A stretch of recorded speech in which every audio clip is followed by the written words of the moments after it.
E aí rapaziada, hoje estou trazendo um vídeo desse teclado mecânico que comprei recentemente, o Husky Blizzard RGB 60%.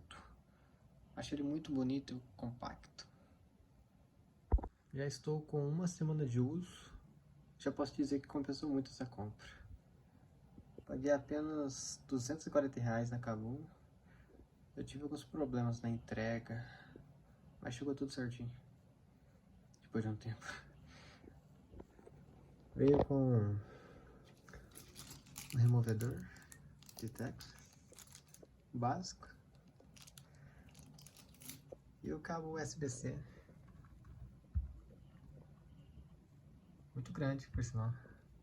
E a Kabum disponibiliza um software para mudar o RGB e as funções do teclado também. Mudar o RGB para a cor que você quer.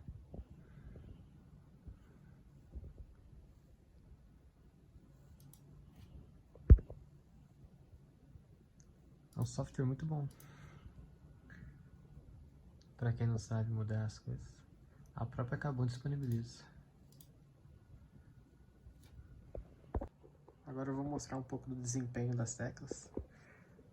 Elas não fazem muito barulho. É o switch vermelho. É bem silencioso.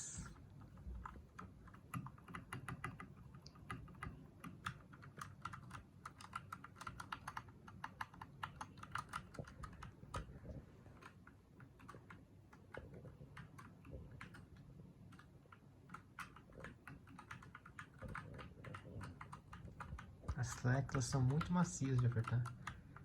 Muito boas, silenciosas. E assim fica o RGB à noite. Muito bonito. Muito colorido. Combina bem com o seu setup. E é isso, pessoal. Se gostarem do vídeo, deixa um like, se inscreva. E é isso, falou!